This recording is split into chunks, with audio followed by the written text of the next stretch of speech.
ഗോപൻ, ഈ ദുരന്ത പുനരധിവാസത്തിൻ്റെ ലോകമാതൃകയാണെന്ന് വേണമെങ്കിൽ പറയാം വയനാട് ടൗൺഷിപ്പ്. കേരളത്തിലെ ഭാവിയിലെ കമ്മ്യൂണിറ്റി ലിവിങ് സ്റ്റാൻഡേർഡ്സ് സെറ്റ് ചെയ്യുന്ന കാര്യത്തിലും അങ്ങനത്തെ ഒരു പ്രാധാന്യമുണ്ട്. അതേസമയം അതിനെ അത്തരത്തിൽ കാണുകയും അതിന് ആവശ്യമായിട്ടുള്ള ഫണ്ട് ലഭ്യമാക്കുകയും ചെയ്യുന്ന കാര്യത്തിൽ പലതരത്തിലുള്ള പ്രതിബന്ധങ്ങൾ സൃഷ്ടിക്കപ്പെടുകയും അതൊക്കെ വിവാദങ്ങളിലേക്ക് വലിച്ചഴിക്കപ്പെടുകയും ചെയ്തു. അത് സംബന്ധിച്ചിട്ടുള്ള ഒരു പ്രതികരണം. നേരത്തെ ഈ ദുരന്തങ്ങളോടുള്ള മാനവരാശിയുടെ പ്രതികരണം അല്ലെങ്കിൽ സമൂഹത്തിന്റെ പ്രതികരണം എന്ന് പറയുന്നത് ഒരു അന്നേരം ആശ്വാസം കൊടുക്കുന്ന കാര്യത്തിൽ കേന്ദ്രീകരിച്ചുകൊണ്ടുള്ള ഒരു രീതിയായിരുന്നു. റിലീഫ് സെൻട്രിക് ആയിട്ടുള്ള അപ്രോച്ച്. ലോകമെമ്പാടും ഐക്യരാഷ്ട്രസഭയുടെയും മറ്റു മുൻകൈയിൽ നടന്നിട്ടുള്ള ചർച്ചകളുടെയും ആധുനികമായിട്ടുള്ള വിജ്ഞാനത്തിൻ്റെയും എല്ലാം അടിസ്ഥാനത്തിൽ ഈ സമീപനത്തിനകത്ത് വലിയൊരു മാറ്റം വന്നിട്ടുണ്ട്. ഈ റിലീഫ് സെൻട്രിക് എന്ന് പറയുന്നത് മാറിയിട്ട് ദുരന്തങ്ങൾ സംഭവിക്കുന്നതിനെ പ്രതിരോധിക്കാനുള്ള നടപടി മുതൽ ദുരന്തങ്ങൾ എന്നിട്ടും സംഭവിച്ചു പോയാൽ അവർക്ക് മെച്ചപ്പെട്ട ജീവിത പരിസരം തിരികെ കൊടുക്കുന്ന തരത്തിലേക്കുള്ള ഒരു റിഹാബിലിറ്റേഷൻ പാക്കേജ് അടക്കമുള്ള ഒരു സമഗ്രമായിട്ടുള്ള സംവിധാനമായി ഡിസാസ്റ്റർ റെസ്പോൺസ് എന്ന് പറയുന്ന സംഗതി ലോകമെമ്പാടും മാറിയിട്ടുണ്ട്. അപ്പോൾ ഈ ഒരു വ്യത്യാസത്തിൻ്റെ അടിസ്ഥാനത്തിൽ നമ്മൾ കേരളം കണ്ട ഏറ്റവും ഭീതിതമായ ദുരന്തങ്ങളിൽ ഒന്നാണ് മുണ്ടക്കൈ ചൂരൽമല, പുഞ്ചിരിമട്ടം തരത്തിലായിട്ടുള്ള ലാൻഡ് സ്ലൈഡ് എന്ന് പറഞ്ഞാൽ. അതിൻ്റെ ഒരു വലിപ്പം റെക്കോർഡ് ചെയ്യപ്പെട്ടിട്ടുള്ള ഇന്ത്യയിലെ ഏറ്റവും വലിയ ഡെബ്രിസ് ഫ്ലോ എന്ന് പറഞ്ഞു കഴിഞ്ഞാൽ മണ്ണും കല്ലും എല്ലാം കൂടി കുത്തിയൊടിച്ചിട്ട് അത് ഒഴുകി വരുന്നതിനാണ് പറയുന്നത്. ആ ഡെബ്രിസ് ഫ്ലോ റെക്കോർഡ് ചെയ്യപ്പെട്ടുള്ളത് ഏറ്റവും വലുതാണ് മുണ്ടക്കൈ ചൂരൽമലയിൽ നടന്നത്.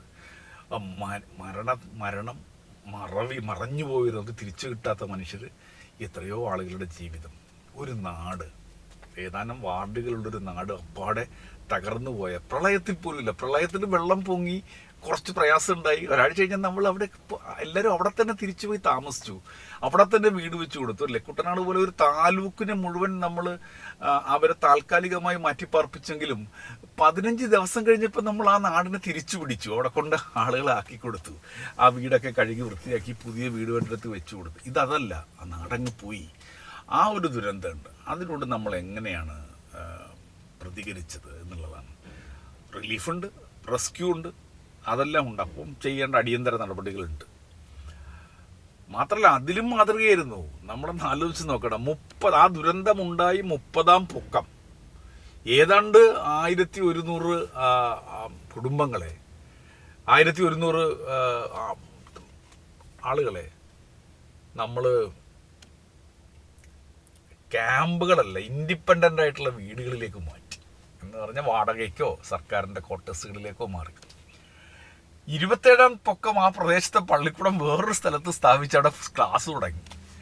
ആ ഘട്ടത്തിൽ നമ്മൾ നിന്നു. പക്ഷേ പ്രശ്നം ആ വീടുകൾ നഷ്ടപ്പെട്ടു പോയ മനുഷ്യർക്ക് എവിടെയാണ്? അപ്പോൾ അവരൊരുമിച്ച് ഒരു ഭയങ്കരമായിട്ടൊരു വലിയ എല്ലാ വിഭാഗങ്ങളിലുള്ള എല്ലാത്തരം വൈജാത്യങ്ങളുമുള്ള മനുഷ്യർ ഒരു കൂട്ടമായി താമസിക്കുന്ന സ്ഥലമാണല്ലോ അത്. പ്രത്യേകിച്ച് ഒരു കുടിയേറ്റ മേഖല, മലയോര മേഖലയൊക്കെയാണ്. ആ മലയോര മേഖലയിൽ ആളുകൾ പരസ്പരം സഹകരിച്ചും പരസ്പരം പങ്കുവെച്ചും അല്ലാതെ നിങ്ങൾക്ക് ചെയ്യാം. അതാണ് മലയോര മേഖലയുടെ പ്രത്യേകത. കുട്ടനാട് പോലുള്ള വളരെ ഡിഫിക്കൽട്ട് ടെറൈനുകളിലുള്ള പ്രത്യേകത. സാധാരണഗതിയിൽ കുറച്ചുകൂടെ സൗകര്യപ്രദമായിട്ടുള്ള നഗരപ്രദേശങ്ങളിൽ നിന്ന് ഭിന്നമായി മനുഷ്യന്മാർ വലിയ തോതിൽ ഇടപഴകിയാണ് ജീവിക്കുക. അങ്ങനെയുള്ള ആളുകൾക്ക് നമ്മൾ എങ്ങനെയാണ് റീഹാബിലിറ്റേഷൻ കൊടുക്കുന്നത് എന്നതാണ്. ഒറ്റയായിട്ട് അവർ വന്ന പരം ഞങ്ങൾ ഒന്നായി ജീവിച്ചവരാണ്, ഞങ്ങളെ പിരിക്കരുത് എന്ന ഡിമാൻഡാണ് വന്നത്. അത് വാസ്തവത്തിൽ ഹൃദയത്തിൽ കൊള്ളുന്നൊരു ഡിമാൻഡാണല്ലോ. അങ്ങനെ നമുക്ക് എന്താ ചെയ്യാൻ പറ്റുക? ഓരോരുത്തർക്കും വീട് എന്ന ഇഷ്ടമുള്ള കുറച്ച് കാശ് കൊടുത്തിട്ട് അവരെ പറഞ്ഞയച്ചാൽ ഏറ്റവും എളുപ്പമുള്ള മാർഗം അതാണ് അല്ലേ. അവർക്ക് കുറച്ച് പൈസ കൊടുത്തിട്ട് നിങ്ങൾ പൊയ്ക്കോളൂ, ഈ പ്രയാസങ്ങളൊന്നും ഉണ്ടാവില്ല.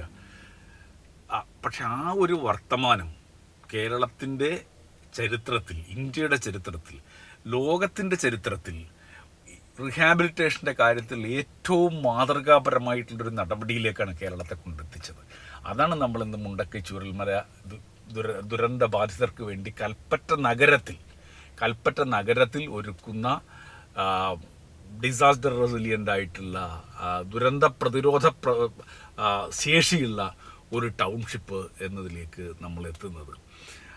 അവിടെ സർക്കാർ ദുരന്തബാധിതർക്ക് വേണ്ടി ഒരുക്കുന്നത് ഒരു വീടല്ല, ഒരു ഭവന സമുച്ചയവുമല്ല, മറിച്ച് സകല സംവിധാനങ്ങളും ആധുനിക രീതിയിൽ തയ്യാറാക്കുന്ന ഒരു മെച്ചപ്പെട്ട ജീവിത പരിസരമാണ്, ഒരു മെച്ചപ്പെട്ട ജീവിത സാഹചര്യമാണ് അവിടെ ഒരുക്കുന്നത്.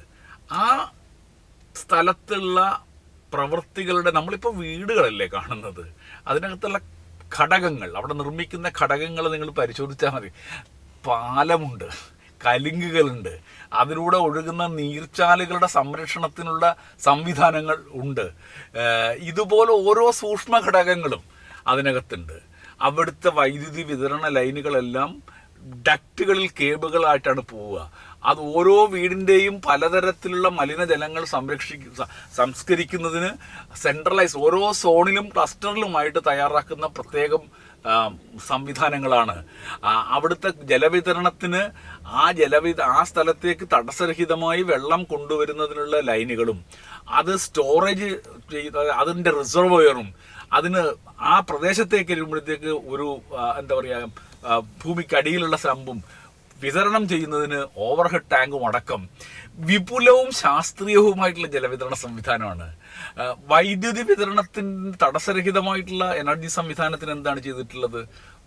ആവശ്യമുള്ളത്ര പുതിയ സബ്സ്റ്റേഷനുകളടക്കം കേബിൾ ലൈൻഡ് ആയിട്ടുള്ള സംഗതിയാണ് അവിടെ നടന്നുകൊണ്ട്. ഇതൊക്കെ ഭാവനയല്ല, ഇപ്പോൾ പണി പൂർത്തിയായി പുരോഗമിച്ച് തീരാറായ പ്രവൃത്തികളാണ്. ആരോ ഒരാൾ പറയുന്നത് കേട്ടു, ഈ വീടിനകത്തൊരു കക്കൂസ് കുഴി പോലും ഇല്ലല്ലോ എന്ന് പറയുന്നത്. വീടിൻ്റെ മതിലിനകത്ത് കക്കൂസ് കുഴി ഉള്ള വീടല്ല അവിടെ പണിയുന്നത് എന്ന് മനസ്സിലാക്കണം. നമ്മളുടെ എറണാകുളം നഗരം, നമ്മുടെ ഒരു മെട്രോ നഗരം നാളെ എങ്ങനെയാവണം എന്നാഗ്രഹിക്കുന്നത്, അവിടുത്തെ സീവേജ് നമ്മുടെ രണ്ട് തരത്തിലുണ്ട്. ഒരു സ്റ്റോം വാട്ടർ വന്നിട്ടുണ്ടെങ്കിൽ, പ്രളയജലം വന്നിട്ടുണ്ടെങ്കിൽ ആ പ്രളയജലം ഒഴുകിപ്പോയി സുരക്ഷിതമായി പോകണം. ആ സുരക്ഷിതമായി പോകണമെന്നുണ്ടെങ്കിൽ ഇപ്പോൾ എറണാകുളം നഗരത്തിൻ്റെ കാര്യമാണെന്നുണ്ടെങ്കിൽ നമ്മുടെ വലിയ തോടുണ്ടല്ലോ, അതൊക്കെ അഴുക്ക് മാറ്റി വൃത്തിയാക്കി കടലിലേക്ക് അത് ഒഴുകിപ്പോകുന്നുള്ള സംവിധാനം ഉണ്ടാകണം, ഇല്ലേ? രണ്ടാമത്തത്, നമ്മുടെ അടുക്കളയിൽ നിന്നുള്ള ഒരു ഗ്രേ വാട്ടർ ഉണ്ട്, കുളിമുറി എന്നുള്ള ഗ്രേ വാട്ടർ ഉണ്ട്, അത് സംസ്കരിക്കാനൊരു സംവിധാനം വേണം. കക്കൂസിൽ നിന്നുള്ള ബ്ലാക്ക് വാട്ടർ ഉണ്ട്, ഇല്ലേ? അത് സംസ്കരിക്കാൻ. ഇതെല്ലാം പ്രത്യേകം ഓരോ ക്ലസ്റ്ററിനും ഉണ്ട് എന്നുള്ളതാണ്. അപ്പം നാളെ നമ്മളുടെ നഗരാസൂത്രണത്തിൽ, നമ്മുടെ ജീവിത പരിസരത്തിൻ്റെ ആസൂത്രണത്തിന് എന്തൊക്കെ വേണമെന്ന് കഷ്ടപ്പെട്ട് നമ്മൾ മാസ്റ്റർ പ്ലാനുകൾ ഉണ്ടാക്കുന്നുണ്ടോ, ആ മാസ്റ്റർ പ്ലാനുകളുടെ അപ്പാടെയുള്ള പ്രായോഗിക രൂപം കൂടിയാണ് മുണ്ടക്കൈ ചൂരൽമല എന്ന് കണ്ടോണം. അതാണ് അതിൻ്റെ ഒരു ദീർഘദർശിത്വം എന്ന് പറയുന്നത്. അവിടെ അതിന് എത്ര രൂപ ചെലവാകുന്നു എന്നുള്ളത് 1100 സ്ക്വയർ ഫീറ്റുള്ളൊരു വീടിൻ്റെ കണക്കിൽ കണക്കാക്കുകയല്ല വേണ്ടത്, മറിച്ച് ഏറ്റവും ആധുനികമായിട്ടുള്ളൊരു, അവർക്ക് മെച്ചപ്പെട്ട ജീവിതം. അപ്പം 3 കാര്യങ്ങളാണ്. ഒന്ന്, UN-ൻ്റെയൊക്കെ സെന്തായി ഫ്രെയിംവർക്കിൻ്റെ അടിസ്ഥാനത്തിൽ മെച്ചപ്പെട്ട ജീവിത പരിസരം തിരിച്ചു കൊടുക്കുക എന്ന് പറയുന്ന ആ ഒരു ആശയഗതി, ആ ഒരു ആഗ്രഹം ഏറ്റവും പ്രായോഗികമായി നടപ്പിലാക്കുന്നു. 2, ഇങ്ങനെ ഉണ്ടാക്കുന്ന നിർമ്മിതികൾ ആളുകൾ സാധാരണ ദുരന്തത്തെക്കുറിച്ച് പറയുന്നത് എന്താണ്, എങ്ങനെയാണ് ഒരു പ്രകൃതി പ്രതിഭാസം, ആ പ്രകൃതി പ്രതിഭാസം ഒരു ദുരന്തമായി മാറുന്നത് എങ്ങനെയാണ്? ആ പ്രകൃതി പ്രതിഭാസത്തിന് ഇരയാവാൻ പാകത്തിൽ മനുഷ്യർ അവിടെ ഉണ്ടെങ്കിലാണ് വേണറബിലിറ്റി എന്ന് പറയുന്നതാണ് അവിടെ താമസിക്കുക എന്നുള്ളതാണ്. കടൽ കയറുന്നു, കടലിൻ്റെ അവരത്തൊന്നും ആരും ഇല്ലെങ്കിലോ അതൊരു ദുരന്തമായി മാറത്തില്ല. അത് ദുരന്തമായി മാറുന്നത് വേണറബിൾ ആയിട്ടുള്ള മനുഷ്യർ അവിടെ ഉള്ളപ്പോഴാണ്, താമസ സ്ഥലങ്ങളുള്ളപ്പോഴാണ്. അപ്പോൾ ആ വേണറബിലിറ്റി കുറയ്ക്കുക എന്നുള്ളതാണ്.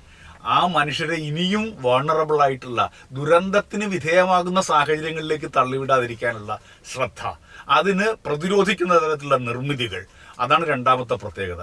3, അത്തരമൊരു ജീവിത പരിസരത്തിന് നാളത്തെ കേരളത്തിലെ നഗരങ്ങളിൽ, നാട്ടുംപുറങ്ങളിലുള്ള നമ്മുടെ വീടുകളും മറ്റും ചേർന്ന സമുച്ചയങ്ങളിൽ എന്തെല്ലാം മാറ്റം വരണമോ ആ മാറ്റത്തെ എല്ലാം പ്രായോഗികമായി നടപ്പിലാക്കുന്ന ഒരു ടെക്സ്റ്റ് ബുക്ക് മോഡലും കൂടിയാണ്.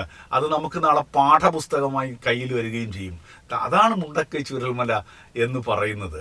ഇത് ചെറിയ ഒരു ഏർപ്പാടല്ല. അതിൽ നിന്നും ഓരോരുത്തരെയായി പറിച്ചു മാറ്റാൻ കൊണ്ടുപോയവർക്ക് ഇത്തരം ഒരു ചരിത്ര നിയോഗത്തെ തുരങ്കം വയ്ക്കാൻ തിരിച്ചിരിക്കുന്നത്. പക്ഷെ ആ തുരങ്കമല്ലല്ലോ നടക്കുന്നത്. കേരളത്തിൽ അങ്ങനെയാണ്, പലപ്പോഴും ഉണ്ട്. പല മുന്നോട്ടുള്ള പുരോഗമന നടപടികളെയും പിടിച്ചു വലിക്കാൻ ശ്രമിക്കും. ഭൂപരിഷ്കരണത്തെ പിടിച്ചുവലിക്കാൻ ശ്രമിച്ചു, പക്ഷെ ചരിത്രത്തിൽ ഭൂപരിഷ്കരണമല്ലേ ഉള്ളത്. വികേന്ദ്രീകരണത്തെ പിടിച്ചു വലിക്കാൻ ശ്രമിച്ചു, ചരിത്രത്തിൽ വികേന്ദ്രീകരണമല്ലേ ഉള്ളത്.